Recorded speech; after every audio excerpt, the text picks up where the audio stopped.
Hey everyone, welcome back to The Explainer. I'm so thrilled you're here today because we've got an absolutely incredible, really fast-paced tour lined up for you. We're going to embark on this wild journey of extreme scales and diverse geography, exploring 5 of the most fascinating facts and discoveries currently shaping our world. From cutting-edge aerospace engineering all the way down to the tiny hidden ecosystems right beneath our feet, we're going to break it all down. Here's the quick map for our explainer today. First, China's DF-17 missile. Then, 3D reefs in Tamil Nadu. Next, Meghalaya's micro snails, the Kurasani Imli GI tag, and finally, the Andaman's wild brinjal. Okay, Section 1, the skies. China's hypersonic advancements. All right, let's dive right into this and look at a recent defense tech development that's been, well, making some serious waves. But before we get into the actual mechanics, let's start with a little micro-mystery just to get your gears turning. Based on recent defense news, which country developed the Dongfeng 17 or the DF-17 hypersonic missile? Take a quick second to lock in your guess. So if you guessed China, you hit the nail on the head. State broadcaster CCTV actually aired footage of its launch from a mobile launcher recently for the very first time. And what's truly interesting here is the sheer capability it outlines. Officially unveiled back in 2019, this solid-fueled, medium-range hypersonic ballistic missile boasts an operational range of about 1,800 to 2,500 kilometers. But the range is really just part of the story. It's how this thing travels that's the real game changer. Right, so this isn't your standard parabolic missile trajectory. It's a whole different beast. Step 1. The missile is launched from a mobile launcher. Step 2, at a super high altitude, the warhead actually separates.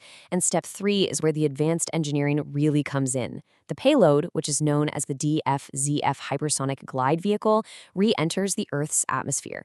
And finally, step 4. Instead of just, falling, that glide vehicle actively maneuvers toward its target. And here's the kicker. It performs those maneuvers at speeds of Mach 5 to Mach 10. Let's just pause for a second and let the sheer scale of that speed sink in. Mach 1 is the speed of sound, right? This glide vehicle is maneuvering through the atmosphere at 5 to 10 times the speed of sound.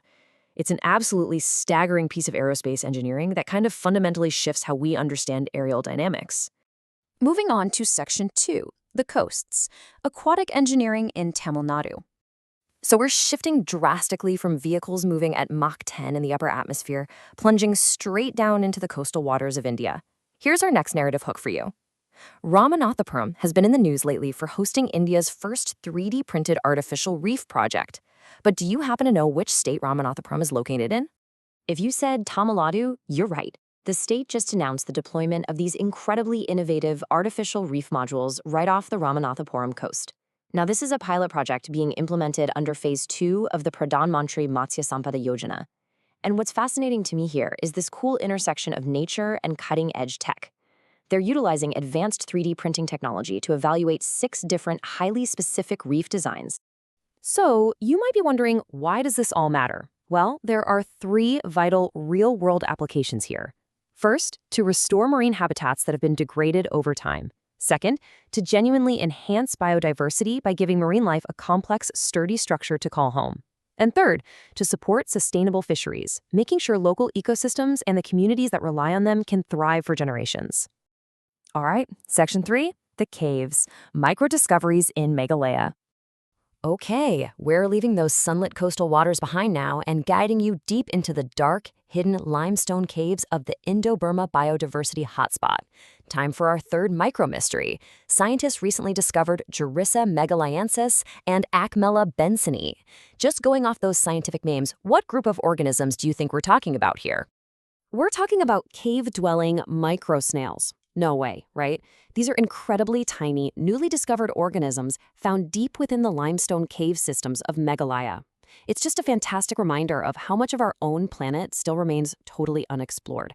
And a fun little fact, the second species, Acmella bensoni, was actually named in honor of William H. Benson. He was a very renowned 19th century molluscologist, which is a scientist who studies mollusks, by the way. And this discovery brilliantly illustrates the biological diversity even within these super isolated cave systems. Take Jerissa meghalayensis, for example.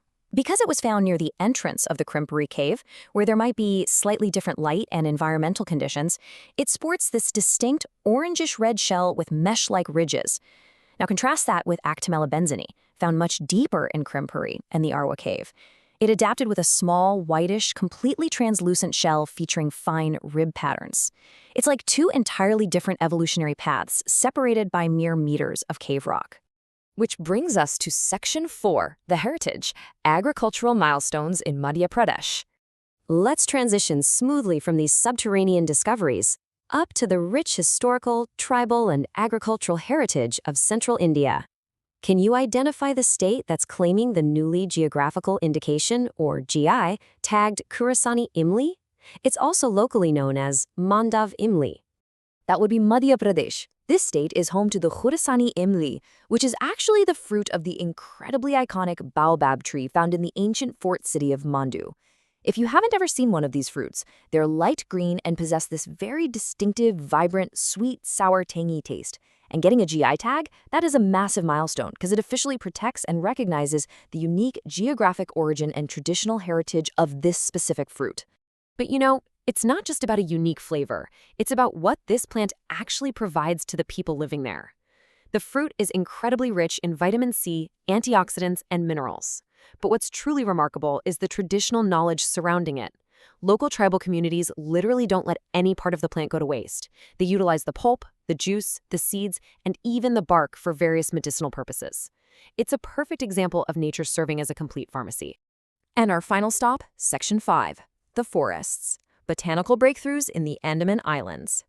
So, for our final stop today, we're journeying from the historical heart of central India all the way out to the lush, vibrant, evergreen forests of the Andaman Islands. Here is our final prompt for you focused learners out there. Scientists from the Botanical Survey of India recently discovered a brand new species of wild brinjal named Solanum pendae. In which state or union territory was it found? It was discovered in the Andaman and Nicobar Islands, specifically deep within the evergreen forests of Middle Andaman. While scientists have just officially cataloged it as Solanum pendae, it's actually locally known as the wild orange eggplant. The absolutely crucial takeaway here is the immense value of indigenous knowledge. This wild orange eggplant has been used for generations by the indigenous Great Andamanese tribe. They consume it for both food and medicinal purposes. But here's the highly specific, fascinating detail. The seeds and the roots of this newly classified plant are traditionally used by the tribe specifically to treat tooth infections. Modern botany is literally just now catching up to the wisdom these communities have held for centuries. Wow, we've covered an unbelievable amount of ground today. From defense vehicles maneuvering at Mach 10 up in the sky, to 3D printed reefs on the ocean floor, to translucent microsnails in dark caves, and ancient medicinal plants in central India and the Andaman Islands, it leaves us with a pretty provocative thought. From maneuvering at Mach 10 to discovering medicinal microsnails and wild eggplants, what other hidden connections are out there, quietly shaping our rapidly changing world right under our noses? Keep observing, keep asking questions, and I'll see you in the next explainer.